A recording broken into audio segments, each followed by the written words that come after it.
So, this new series that I started last week, I'm preaching about questions that you all asked. You know, we did a survey a couple of months ago. We said, what would you like Pastor Fran to preach on? A whole bunch of you answered. I can't preach on all those things, but I'm going to preach a number of them over these weeks, kind of taking us up to the beginning of Advent. And it's always kind of an interesting series to do. I've only done this once before. It's interesting because every week is really like a completely different topic, you know. I don't know if maybe you guys don't even care, but normally when I preach these sermon series, you know, in my mind anyway, each week builds on the one before. You probably are just like, whatever, you know, but it all kind of flows together, you know. But these are definitely like standalone deals, you know. But it's interesting because I get to speak to some of the things that are rolling around in your minds and hearts. So kind of like last week, my homily this morning comes out of a couple of different questions that people asked, and I'm kind of bringing them together. One is someone asked a question about what happens, specifically what happens when we die.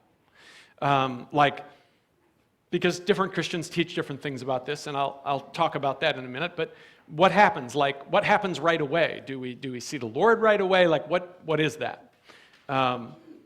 And then the other question that was asked was from a couple of people who mentioned that they had read a little bit about some of the early Christian fathers, the early church fathers from the first couple of centuries of the church, and some of the things that they believed and what that felt like.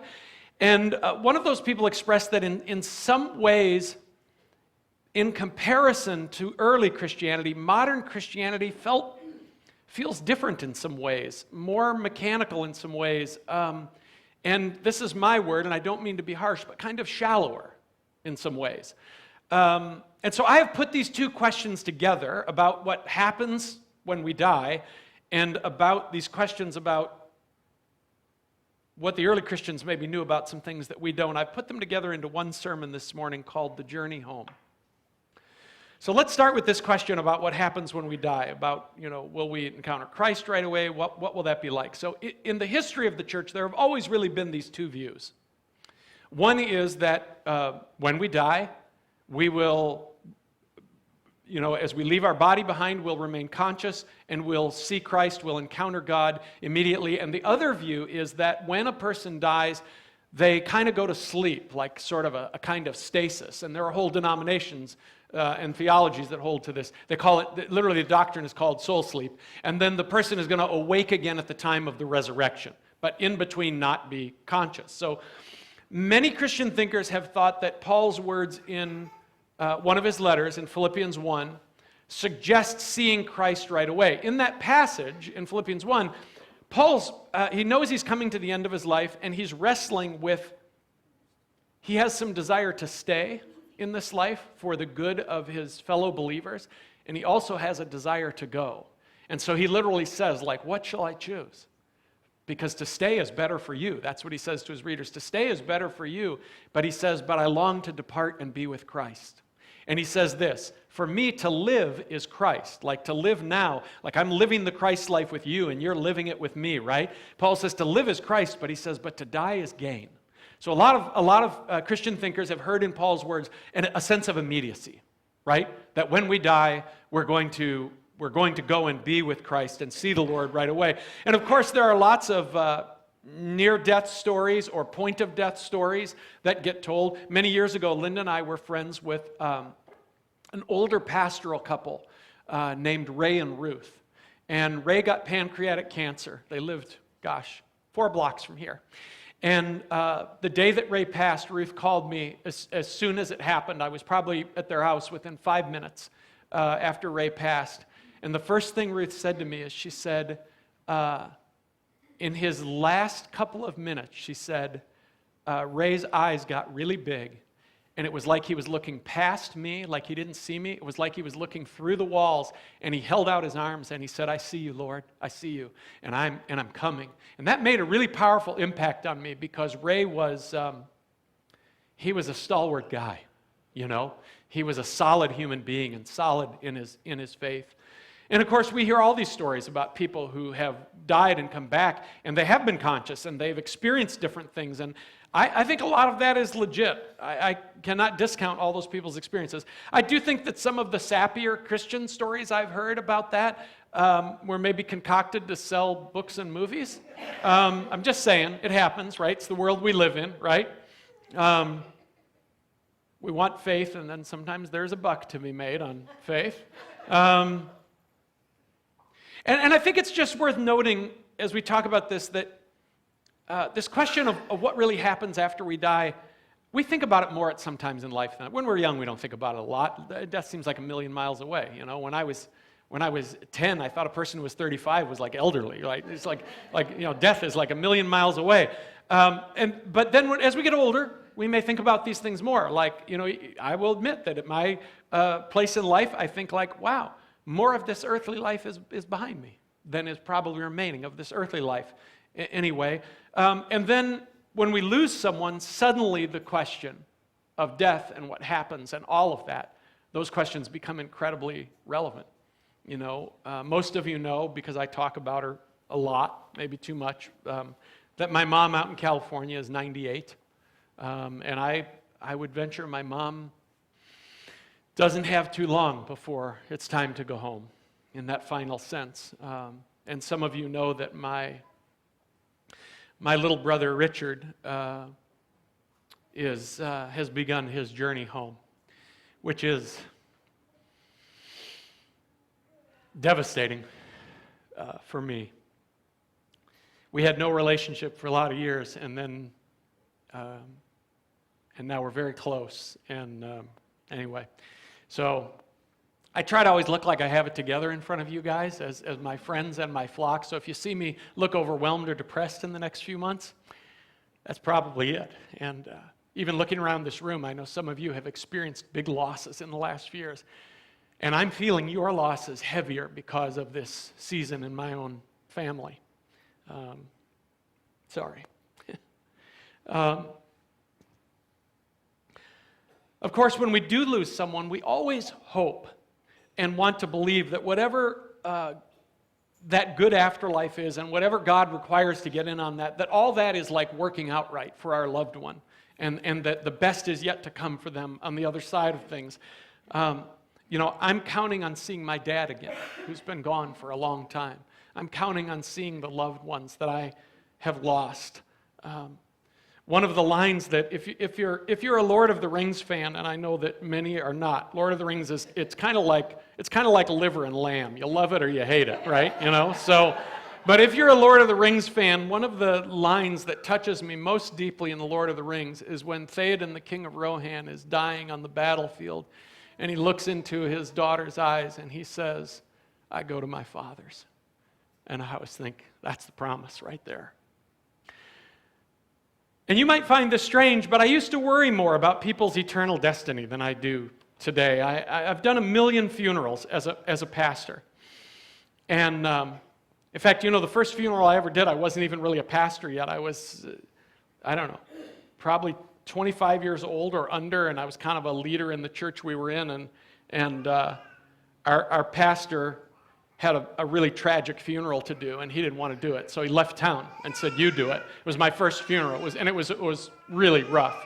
So I have done so many funerals, and so often for the Christians at those funerals, there's been this undercurrent of, well, Uncle George wasn't saved, he never accepted Jesus, so we're going to say a lot of nice things about him here today, but we all know. Right? And I've felt that tension so often as a pastor as I've done those things, and it actually made doing funerals, that was the awkward edge for me in doing funerals for so long. But go read Matthew, Mark, Luke, and John. Now, Jesus called his own message the gospel. It's a Greek word that means good news. Jesus is the one, he didn't invent the word, but he coined it for us in terms of this Christian message.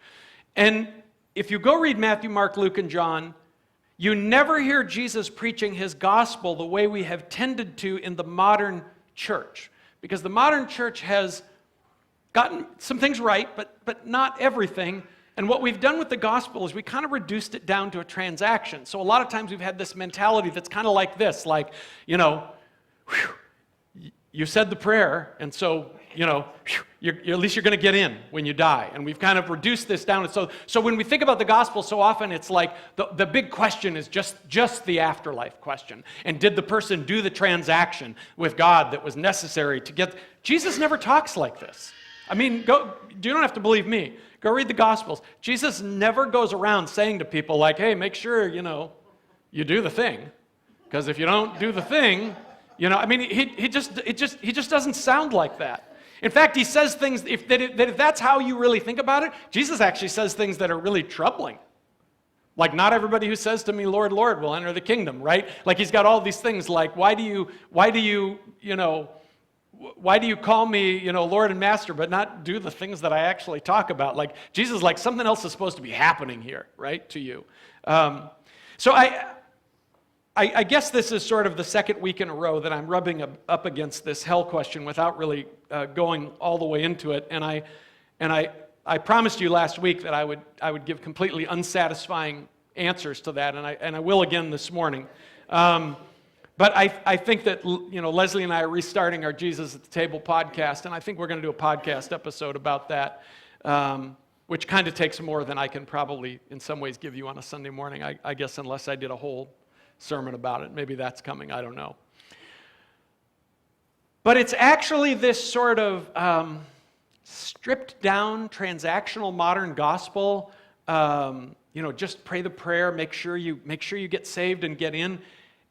Thinking about that is kind of the perfect segue this morning for me into the larger sense in which I want to talk about the journey home.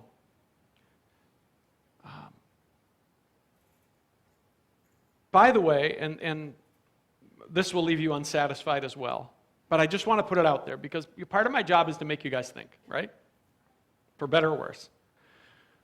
So those of you who have been Bible readers, and I know that's not everybody, if you've read the New Testament, you know that you have the 4 Gospels, and then you have the book of Acts. And the book of Acts is these stories from the early spread of Christianity. And in the book of Acts, there are 3, call them sermons, recorded. They are evangelistic messages being preached to crowds of people by Peter and Stephen and others.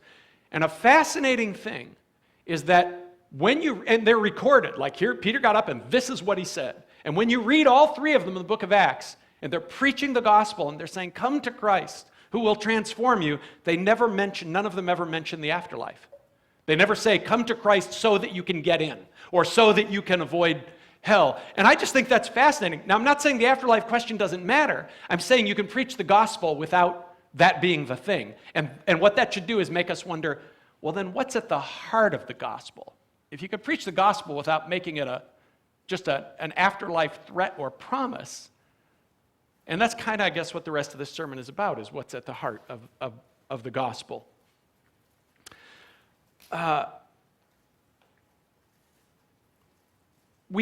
So when we think about going home, we Christians, we always think, if we talk about somebody going home, we think, oh, going to heaven after we die. But what I really want to talk about is this more profound way to think about the journey home and set that idea of home in a larger frame for us. We hear this larger sense, this larger frame of coming home, for example, in the story of the prodigal son in Luke chapter 16. Literally, the son comes home and he re-enters relationship with his father, and he once again comes into the experience of the love and grace and provision of what it means to be home. He comes back into the home and his father says, look, at home, all this is yours. Jesus isn't telling a story about how to get into heaven or how to avoid hell. He's telling a story about coming home to these great and beautiful realities. We hear it in the stories of the people of Israel, twice in the Old Testament, going off to captivity and then coming home again. When they come home, there's this beautiful passage in the Psalms that says that when they were walking home to Israel, it says, we were like men who dreamed. Like they were delirious with the idea of being home. It wasn't just the land. It wasn't which spot of earth it was. It was what it meant for everything to be as it should be. We hear it when Peter quotes Isaiah's words. Isaiah was the first one who wrote these words. We all like sheep have gone astray. So Peter, in one of his little letters in the New Testament, he quotes that phrase, we all like sheep have gone astray. And then he says this, but now you have returned to the shepherd and the keeper of your souls. Peter is saying, you have come home. These are all spiritual images of coming home that aren't just about the afterlife. So all week long I've been pondering this question, and all week I've been drawn back and back and back to this something deep about this language of coming home. And I finally concluded with my brain, as I was rolling this all around this week, I finally concluded with my brain what my soul already knew, and your soul does too, which is that our longing for home, that there's some deep thing that we could call the longing for home that's always in us as human beings, and that it actually moves us in life. It explains so many things that we're drawn to, so many things that we do, so many things that we try. Home is what a child experiences if they have the warm and secure love of a parent.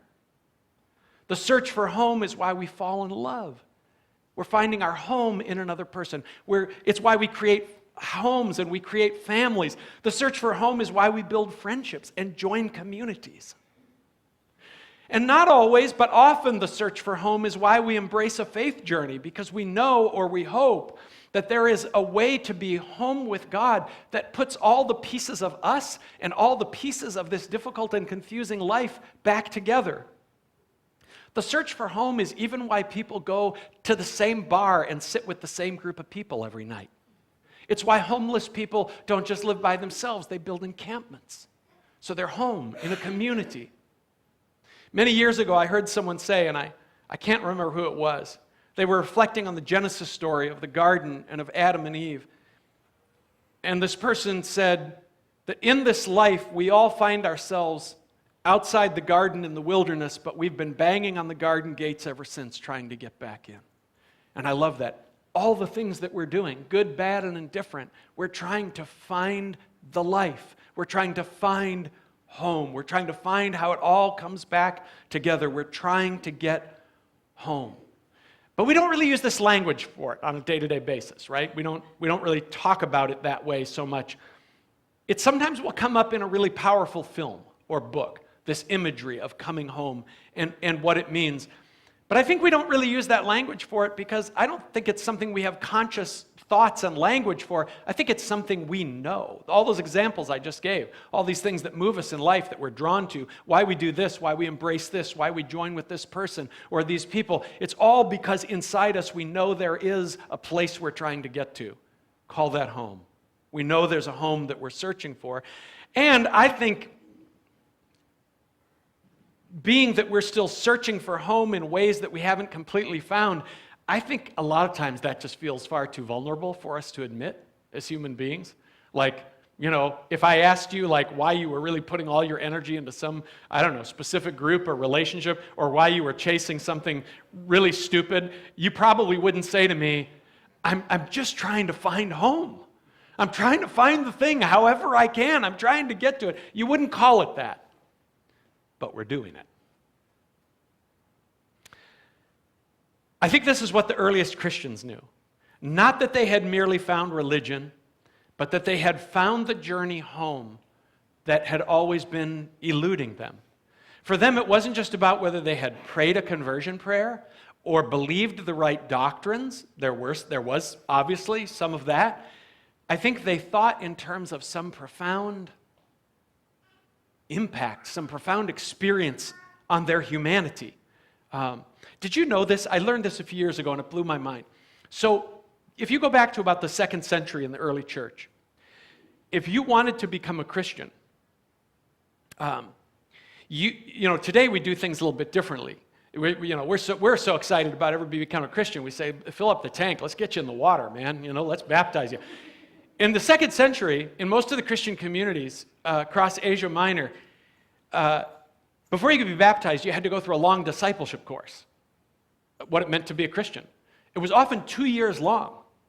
And in the Christian communities where they were being persecuted, it was dangerous just to invite anybody to church because they might be an infiltrator. If you know that story in the book of Acts, after Saul of Tarsus becomes Paul the Apostle and he gives his heart to Christ and he basically says, hey, I'm going to go visit some of these church communities. The churches are all like, don't let that guy in here, right? It's not safe. So sometimes in the 2nd century, you would have to do 2 years of discipleship, not just before you were baptized, before they'd let you come to a worship service. because they had to know you really were sincere about this journey. And then when you finally got to that place where they said, okay, looks like you're really becoming a Christian, you would have an interview with the leader of the Christian community in your town. And they would ask you some weird questions. They wouldn't just ask you like, are you living morally enough? Or did you pray the prayer? Or do you believe in the Trinity? They would ask questions like, so are you giving any of your money to feed the poor yet? Oh, well, that's interesting. Because what they were saying is, they were asking, has the way you see human beings started to change? Is your heart softening up? Is compassion growing in you? And I think this is why so many people in the early church, including great church fathers like Origen, just held to this view that I talked about, this apokatastasis view, this view of the restoration of everything. They just believed eventually God, because his love was so vast, that he would never give up on his kids, and he would eventually just restore everything and everyone, that God would bring all the kids home eventually, because they believed his love was so, beyond. Or here's another example. If you walked into early Christian worship in the 1st or 2nd century, you would have seen a thing that, especially in that culture, enough in our culture, and maybe today a little more, but you would have seen a thing that was unheard of in 1st or 2nd century Roman Empire. You would have seen rich people and poor people together in church. You would have seen free people and slaves attending church together and calling each other brother and sister, because their whole fundamental view of humanity bearing the image of God had changed and was changing. So where I really want to land this sermon this morning is a place I'm not sure that I have language for, but I'm going to try. So let me try to say it first and then try to briefly explain it. The way I might say it is this. The way I will try to say it to you is this. I think the home that we seek is this place where finally everything fits together in a life marked by belonging, security, rest, and contented happiness. I think we are seeking this home. We don't use that language, but it's what's driving everybody to try to put life together in a certain way. It's what we mean when we describe the life we're looking for with words like hope. Do you have hope? Peace? Joy? And what makes us feel like we haven't found it yet is that we don't yet feel like we belong in the right ways. Or we don't yet feel like the right things and people belong to us, are part of us in the right ways. Another way to put this is that things in our life, they aren't yet, when we don't feel like we're home, things don't feel interconnected for us in ways that make us feel like, yes, this is what it feels like to be home. We experience that in moments, don't we? You experience it in your family or with friends or moments of fullness. I have experienced it standing on a Lake Michigan beach with my wife, watching the sun fall into the water and feeling this beauty and connectedness of everything, and for a moment thought, this is what it is to be home, for all to be well, in a sense. And the deeper currents of the New Testament speak a word to us about this seeking of home that I don't know that we always hear that way. I don't know if you're a Bible reader, and if you're not, nobody judges you for that. I used to think everybody had to be a Bible head to be on the Christian journey. I don't think that anymore. I am a Bible head, I started out that way because I thought you couldn't be a good Christian unless you memorized like all 3,000 pages in your Bible. Today I'm a Bible head because I'm fascinated with the gradually unfolding, profound and unbelievably beautiful spiritual truth that comes to us ultimately in Christ and those who fix their gaze on Him. But I read my Bible differently than I used to because I'm always looking for the deeper thing now. I'm not looking for some casual religion. I'm not looking for a set of rules anymore. I'm not looking just for doctrines, and I'm certainly not looking for all the secrets of being a good enough Christian that God will accept me or anything like that. I'm looking for when I read the Bible, I'm looking for the sunrise that's there. So let me give you some examples of that with what I'm talking about. In his first little letter in the New Testament, John, this little letter we call 1 John, John makes this statement that when we get home, he says, we don't know exactly what it's going to look like or exactly what we're going to be. I love that honesty. Because here's the truth. None of us gets to peek behind the curtain, do we? Right? And we talk about what's going to happen exactly when we die. Anybody here peeked behind the curtain can tell me all the stuff? Nobody can, right? So John says, we don't really know. We don't know exactly what home is going to be like. We don't know exactly what we're going to be. But he says this. He says, but we know this. We're going to be like him, like Christ. He doesn't mean religious. Doesn't mean merely moral. He's saying we're going to be like the wholeness of a whole human being that we saw in Jesus. That's going to be home. Or there's a passage in the New Testament that says that once all the death and decay of life has been made subject to Jesus. That's the language that's used. So when I think of the death and life's a mess. Life is hard. There are losses. It's confusing. There's a lot of difficult stuff on this journey. And once all that has been placed below what I would call the truth and goodness and love of Jesus, this passage says that at that moment, when that happens, when it all comes back together, if you can get your minds around it, Jesus is going to take the whole thing and he's going to turn and he's going to hand it to the Father and he's going to say, here's the kingdom. It's all back together. Everything and everybody is home. Here it is. But the words that really grip me about this sense of what it means to be home doesn't use this language, but it's what it's about, is this little passage in the 3rd chapter of Paul's 1 Corinthian letter. Paul is talking in this passage about, well, what really it's the same story over and over with human beings, same story over and over in the New Testament, all the ways we're trying to find it, including the stupid ones, right? So that's what we do. We try to figure out life. We try to make ourselves important. We chase this and that to try to find meaning or to figure out what it's all about. We wrestle with things inside ourselves and how we see ourselves, a whole bunch of stuff. Trying to figure out life. We're trying to find it. And in that process, we do some things like, if we know important people, we say, well, I know so-and-so, I hang out with them, or we make ourselves very important, or we brag about our perspectives, all the right things and true big things we know about whatever, So Paul's talking about this, about how we chase all these things, trying to find happiness, life, home, meaning. And then he says this, but the wisdom of this world is foolishness with God.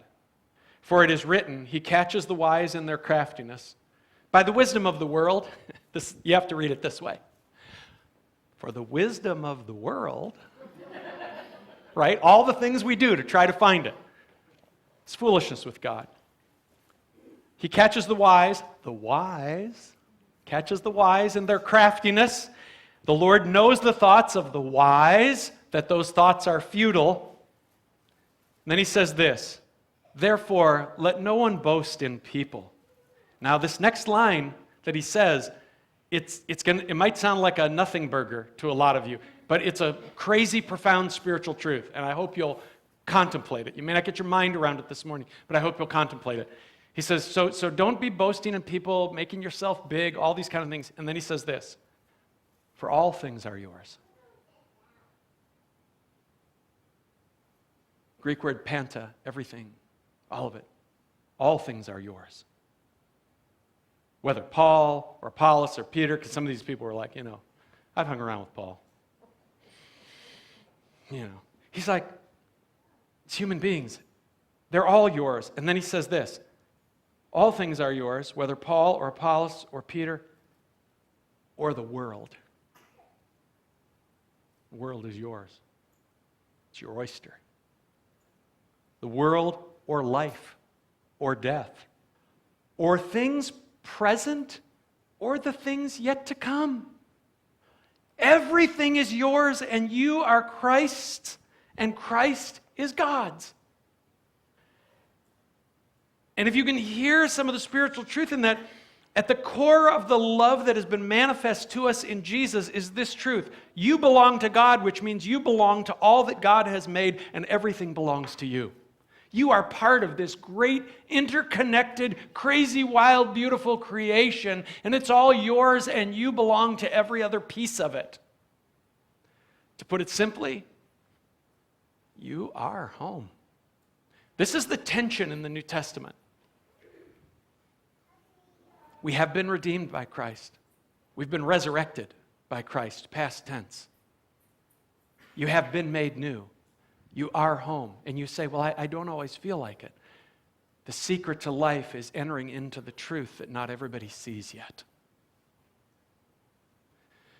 You belong to everything, and everything belongs to you.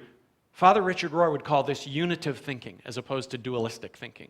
It's the thinking where we see God as the one who puts all the pieces back together. Think about what Christianity looks like right now in America. Christianity is about separating all the pieces and separating all the people and being on top and all these things, right? I believe that the Christian journey, the spiritual journey, is about this bringing of everything back together, and that is the way that the New Testament so beautifully and powerfully talks about it. So think of a Native American, an indigenous guy on the plains 200 years ago in America, burning sage on his knees. And you know what he's thinking? He's thinking, I belong to the land, and the land creates a home for me. That's unitive thinking. He doesn't see himself as isolated from everyone and everything. It's why Jesus can say in Matthew 25, when you did these things to the least of me, these my brethren, which are what? Giving a cup of cold water, a plate of food, visiting someone in the hospital, visiting someone in prison. And Jesus says, when you did it to the least of these, my brethren, you did it to me. We tend to hear that and say, Jesus is saying like, be loving, be nice. That's not what Jesus is saying. Jesus is saying, I am them, and they are me. You know what that means? I am you, and you are me. We are one human family. I got into an argument yesterday, a pretty virulent argument with a guy who was screaming at some friends of mine, some Christian friends of mine, that they hate God. And so I went and said to this person, I said, you can't say that anymore. Which, people don't respond really that well when you say to them, like, you can't do this. I said, you can't say that anymore. And he said, why? And I said, because I've been a lover of Jesus for almost 50 years, and all these friends of mine are lovers of Jesus, they're Christian people, and so you can't say that because it's not true, because it's a lie. And so we argued about a few things, and I didn't convince him, and he didn't convince me. But when I walked away, you know what I still knew? I belong to him, and he belongs to me. Right? The challenge and beauty and gift of the Christian journey is to come into this awareness that in the love of God, you actually are the beloved of God already. And you now belong to this wholeness of all things that almost nobody sees yet. That's why we've been given new eyes to see. And maybe the best way I can illustrate this is just to say that I find in my life at this stage that I have less fear than I used to. I would never stand up and say I have no fear, because that would absolutely not be true. But I have less fear about lots of things, including people's criticisms of me. Which when you're a pastor and maybe a little bit of a big mouth sometimes, or a person who talks about a lot of things, you sometimes open yourself up to. But I have less fear of those things than I once did. And if I ask why that is, and this might just sound nuts to you, it's because it's hard to diminish a person who knows that they belong to everything and everything belongs to them. All things are yours. The world of people, life, death, things now, whatever's going to happen tomorrow, it's all in my pockets, and it's all secure in this belovedness in God. To know the wholeness of this sense of home in your own being, what it does is, it's a journey. What I'm describing this morning, it's a journey. So if you walk out of here and you say, well, I didn't walk away with all the wholeness. It's a journey. But when you start to realize that you are the beloved of God, that you aren't separate from everything. You're actually on a journey with God into this interconnectedness in which eventually, even the people you can't imagine coming home are going to come home. And that hearts will be made right and mindsets will be changed and all these things. Human beings will be reconciled with each other. When you realize that you're part of this interconnected wholeness that's happening and that it's all this thing that's being held securely in the love of God, it starts to push back your fears. And when your fears start to get pushed back, I don't know a better way to say this. Someday I'll have a better way. The walls start to fall down between you and other things. Like, I used to not care about the creation around us. I didn't even really love it because I'm a 70s Christian, right? And so we grew up with the rapture and Jesus is going to come back and he's going to rapture us and he's going to burn the planet, and so who cares, right? And we made fun of people we called tree huggers back in the 70s. We Christians specifically. Oh, those tree huggers, They're not even Christians, Now I look around at the creation and I'm in awe, and the wall between me and the creation of God, it's gone. And the walls between me and people, they're a lot less. Between me and all kinds of people. People I didn't like, people I was afraid of, people I never had contact with and didn't understand. And what happens, so I want to leave you with this last little thought. What happens when your fears start to get pushed? Look around right now in our culture. You think there's any fear driving like a million things? Right? We all go, right? It's palpable. You can feel it in the air. Your fears start to get pushed back. The walls start to come down. You start to realize that you belong to the whole creation and to all these people. And in a sense, they belong to you because this is this interconnectedness. This is this thing God is restoring. Then what happens is you begin to be capable of creating home for other people. And that's astounding. And I don't think I'm that great at it yet, but every time that I find myself able to create a relational space with someone that makes them feel accepted and not judged and invited closer into love and closer into God, every time I'm able to help a community gather and people begin to feel like, oh, here's a safe place and a place that we can belong together, when we do those kind of things, we're creating home. We are on the journey home. And we're creating home. Jesus would have said, you're bringing the kingdom into the here and the now. Let's pray. Lord, I'm so grateful for an ever-deepening and ever-expanding life with you and journey with you. It's amazing how if we journey with you for some time, there are things we didn't see, and then we see them, and once we see them, we can never unsee them, and they're glorious and they're beautiful. They're sometimes hard because they call us to let go. So much of following you means I have to let go of ideas I had before. But the places you take me, the places you take us, are remarkable, and we are grateful. Amen.